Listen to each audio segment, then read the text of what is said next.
Welcome to Global Dispatches, a podcast for the foreign policy and global development communities and anyone who wants a deeper understanding of what is driving events in the world today. I'm your host, Mark Leon Goldberg, editor of UN Dispatch. Enjoy the show.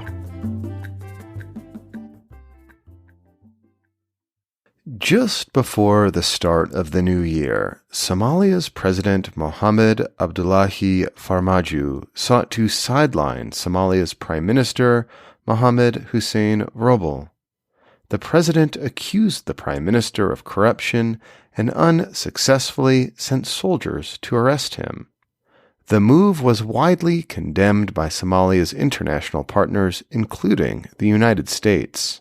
At the heart of this power struggle is a constitutional and electoral crisis.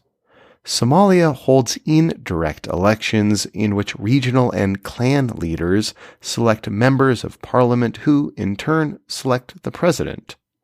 Somalia was to have held elections by now, but these elections are far from completed. Meanwhile, President Farmaajo has remained in office, even though his term expired last year. On the line to help explain this unfolding political crisis in Somalia is journalist Sakariye Cissman. I caught up with him from Mogadishu about 1 week after the president sought to oust the prime minister.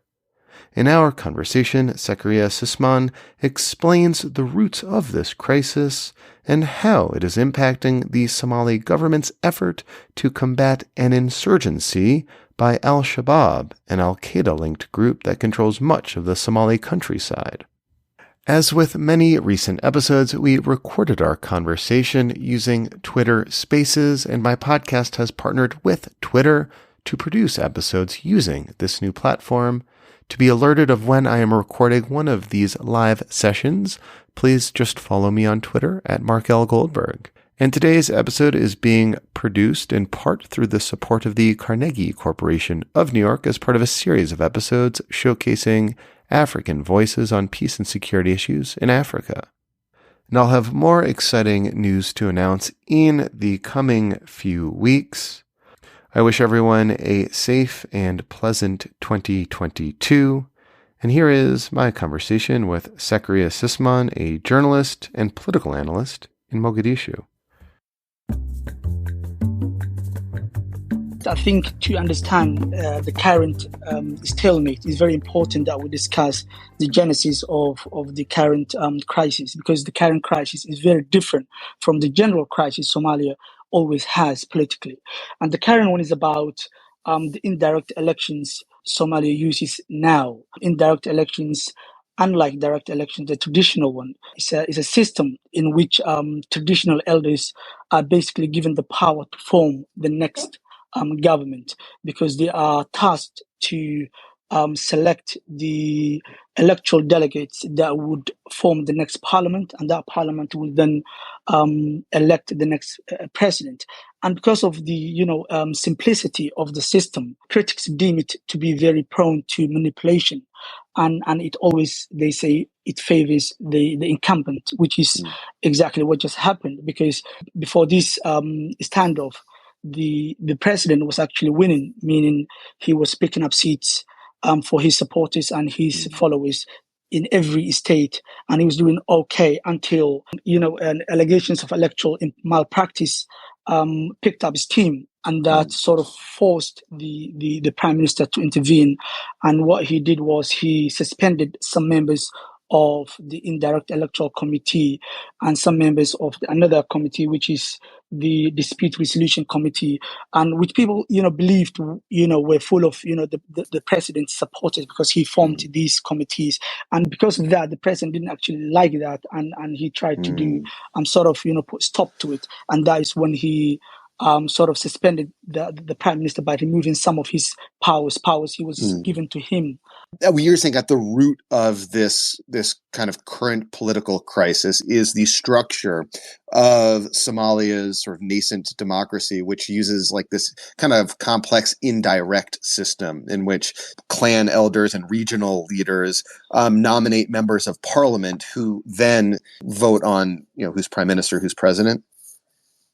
Yeah, that's right. Because if you can control the indirect elections, that means you can sort of put together a huge chunk of the next parliament, which will then vote for the president. So that is what we believe is happening now, because the president is losing ground. And the regional presidents are also trying to sort of support the president, but then when the prime minister intervened, all that is stopped, and that is why the president took action. Okay, and to be clear, the president Farmaajo, his term expired like almost a year ago, right? Yeah, that's right. It expired in February of 2021, but because there was no any electoral system in place, he had to stay. He also tried, if you can remember, in April we had armed clashes because the president tried to add 2 more years to his term, which was rejected by all the stakeholders. And then and because of that dispute in April, he had to delegate most of his powers to the prime minister, which are the powers he's now trying to take back. Okay. So you have like kind of competing power centers, it seemed, but at the moment, the prime minister, who the president sought to sideline, seems to be sort of more powerful. Is that like an accurate representation of the current situation? Yes, because the prime minister has the support of the international community. He has the support of most of the opposition groups, and also he's now getting the support of the president's allies. Some regional presidents are now attending the president's the prime minister's conference, which actually commenced today. So the president, for all intent and purposes, is now isolated figure. Okay, and he is isolated, yet he's still clinging to power. Like I was noticed with interest the statement by the Bureau of African Affairs at the State Department, essentially very deeply condemning President Farmaajo's attempt to sideline the prime minister. Like, what has been, in general, the international reaction to the events of last week? Well, this was actually very interesting, because the language they used was very different from the diplomatic language that they used to use before. This time, they told him point blank that he should abide by the rules of the elections that we all agreed upon, and that he should stop intervening with the elections. And that is why I think some of his supporters are now switching sides and supporting the prime minister, who is now in charge of the elections. And also, this prime minister has the benefit of time, because he is now a prime minister during an election time, during when the president's term ended. So he cannot be replaced, and there's not also a parliament that can replace the prime minister. So the prime minister is powerful because of these reasons now. And like, who, for lack of a better word, like controls like the guns in Mogadishu, like the president or the prime minister? Because I saw reports of their the potential of armed clashes being very real last week as the president sought to depose the prime minister. Like, who has control of like the bulk of the armed forces at this point? Well, actually, the president is the commander in chief. He has the power. He is the commander of the armed forces of Somalia. But what happened in April that is different now is that he was actually using the Somali army to conduct his businesses. But now what happened is that the commander of the police and the army chief both said that they will not be intervening in political matters, and they will not be taking place or taking any sides. So the president is also isolated in that regard, which is very new, because he had the control of these all the security apparatus of the country until now. So, I mean, so you said this a few times, but it seems that President Farmaajo is, isolated by the international community, for one, by the Somali political elites as well, and by the military. So there's not much of a political future for him, it seems, right? I mean, I don't know what is going to happen in the future. We cannot really predict, but what we know is that if because we have a conference going on at the moment, which started today, if and the reason for this conference actually is to sort of hold a fair and free elections. If that happens, and then he doesn't pick up good seats, enough seats to win him the election, then of course he won't be coming back.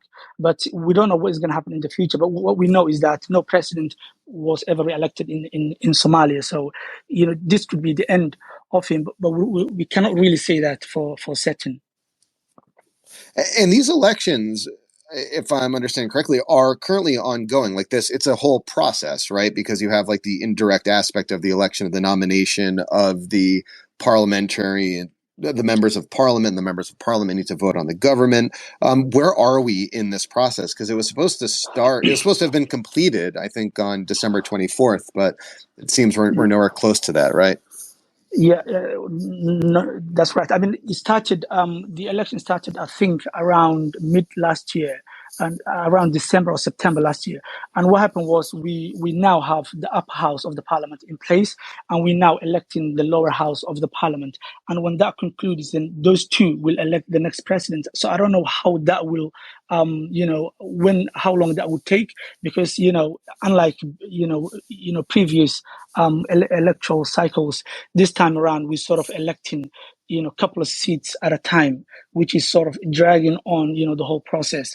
So we now have something like a 3% of the parliament formed, and this could take in a while. It could take until March, it seems, but it can also take it can also finish very quickly, because it just takes very little time. If we're really being honest, they can sit down one day and they can elect all the members of parliament, and then they can elect the president. But I don't know why it's taking so long.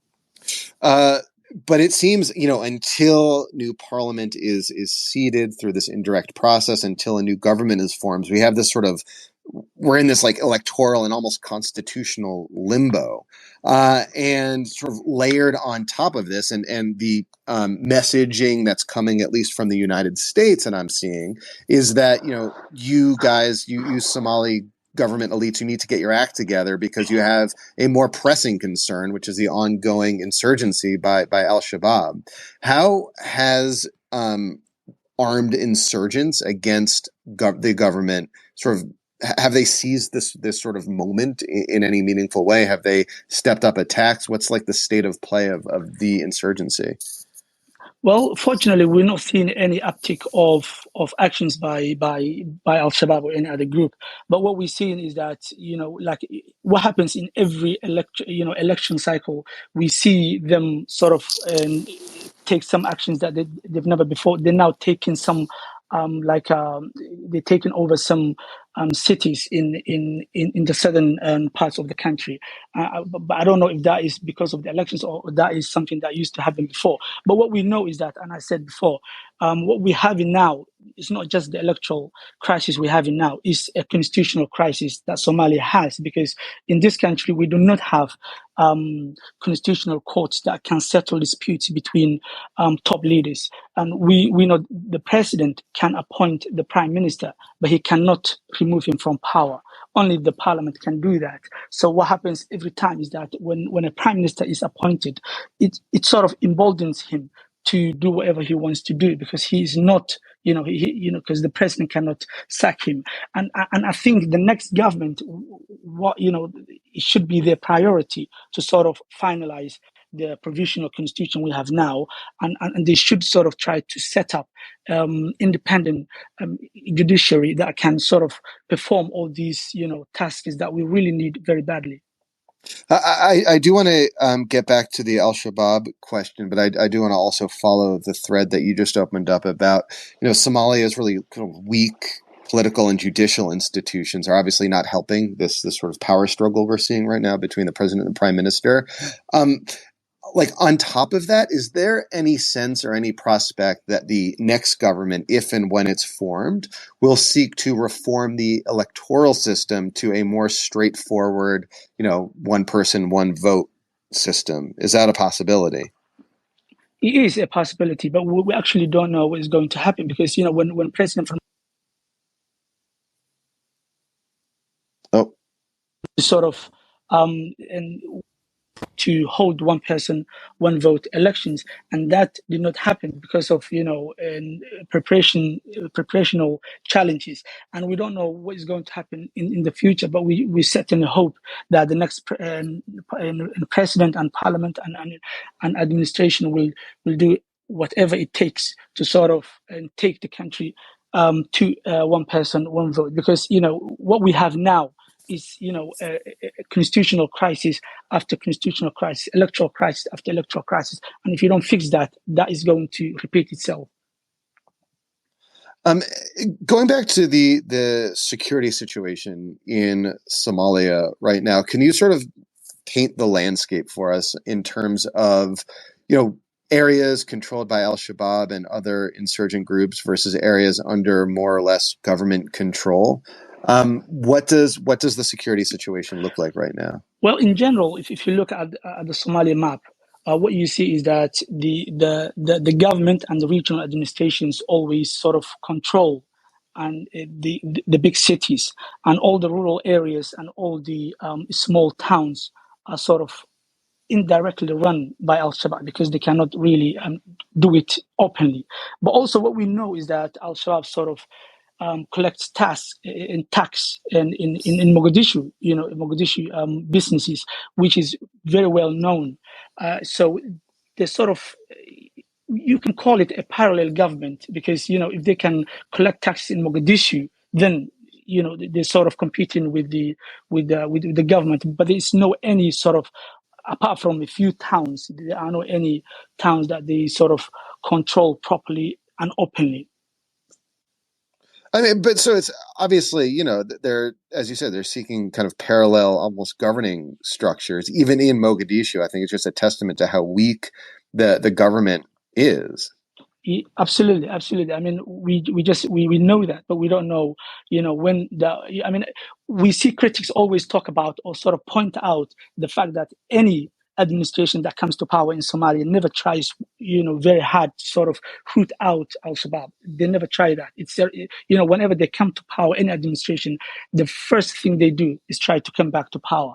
And they sort of spend the whole 4 years trying to sort of, manipulate the elections or sort of create alliances in the regional states. When President Farmaajo came to power, the first thing he did was he got rid of all the regional presidents that he didn't like, that were not supporting him, and he sort of instilled all these sort of presidents that support him now. And that is, what most of the presidents, sort of try when they come to power. But this is going to be, I think, I mean, I don't know what's going to happen, but I think it could be very different, in the future, because we now seen, what can happen. What happened in April was very dangerous situation where people, sort of flee their homes for the first time since the 90s, or sort of in 2007 when the Ethiopian troops came in Mogadishu. So I think if we have to learn a lesson from the current situation, it has to be that we should try not to repeat all these problems in the future, and try to sort of do everything we can to sort of get rid of the challenges and the fear of al-Shabaab, because they now sort of really run the city, and every business sort of pays taxes to them, and no one can say no, because the government is not powerful enough to protect the citizens of the city. So that is the situation we're in, but I don't know if that can be improved. It all depends on the next administration and what kind of president that next administration will have. So you mentioned this earlier, that the prime minister is convening a group of, of potential candidates right now to figure out a way forward. Can you explain what this council is, or what's happening? No, it's not. They're not candidates. What we now have is a conference, and it's chaired by the prime minister, and all the attendees are the regional presidents. The regional presidents are sort of the leaders of all five regional states of Somalia, and including the governor of Banadr, which is Mogadishu, and they sort of are the people who will be running the elections directly, because all the elections are taking place in their cities and their states. So if they agree upon a proper, fair and open elections, then that could solve a lot of problems. But we don't know what was going to happen in the future, because we've seen them, we saw them gather and how, and sort of, talk and attend these sort of conferences. But it always ended, in a bad way, because they always went back to their states, and they always did what they did, which is, sort of support the president, and some of them will support the prime minister. So it's just, we actually don't know. But you said earlier that even some of the president's former supporters among the regional leaders have sort of started to abandon him amidst this recent kind of power play between the president and prime minister. Yeah, that's right. But what we don't know is that why that is, because what we've seen is that the international partners who are the supporters of the Somali government, they are the biggest donors, like the UK and the US and the European Union, are now sort of pressuring the some of President Farmaajo's supporters to sort of attend the conference. So I don't know if that they sort of switched allegiance altogether. Mm-hmm. Lastly, in the coming weeks or days, like what will you be, aside from the outcome of this conference, what will you be looking towards that will suggest to you how this sort of current political crisis will unfold? I mean, are there that any would just be elections. events we have or to hold. No. I mean, I think to move forward, we have to hold elections, and if those elections sort of commence in a timely manner from now on, I think what is going to happen next is that we're going to have a full parliament, and then we can elect a new president. But as I said before, we don't know how long that would take. I mean, I think this conference is a good indicator that we will see how things will go. Because it convened today, and it looks good until now. So, but we don't know if they will agree upon a system in which we can hold proper open elections. So we have to see what happens in this conference. I guess, and lastly, what can, say, the United States and other key players in the international community do to better ensure that these elections actually, happen? Are there any steps that the international community could be better taking to ensure, elections proceed? Yeah, I mean, I think the international partners should try better, actually, because and up till now, and we're not seeing them trying to sort of play their traditional roles in which they used to sort of attend, the elections, to sort of oversee the elections. They're now in Mogadishu. I don't know why that is this time around, but they should do better, and they should sort of pressure all the spoilers to sort of stop and sort of follow the rules, because actually they have the power. When we talk about Somalia is under the control of the United Nations. That is the truth. And if they try to sort of use that power to sort of pressure all spoilers to stop and follow the rules, then things will be better. But if they try to sort of use a diplomatic language and sort of I don't think things will improve. And it's interesting, as you said earlier, that in that sort of tweet, that statement from the State Department of the United States, they did not use like so-and-so diplomatic language. They were very direct in their condemnation of Farmaajo's attempt to sideline the prime minister, which is sort of an interesting indication, I think, of where things stand. Yeah, that's right. Yeah, that was very promising, actually, because that caused, for this conference to take place now, that caused for these regional presidents to sort of now come to the conference and take part in the conference. So I think, from, moving forward, international partners should use that sort of language to sort of, tell off all these spoilers, because we cannot take it, or any more bloodshed or any more, fleeing from from homes and things like that. So yeah, I hope things will change and will change and for the better.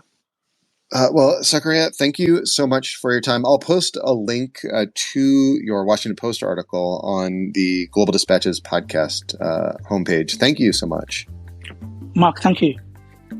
All right. Thank you all for listening. Thank you to Sakariye Cissman for participating in this conversation from Mogadishu.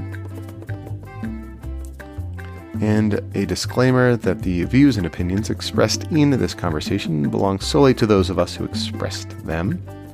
And again, if you'd like to participate in a live taping of the podcast and have the opportunity to share your thoughts with the audience who is listening to these conversations as they're being taped live on Twitter Spaces, simply follow me at Mark L. Goldberg on Twitter.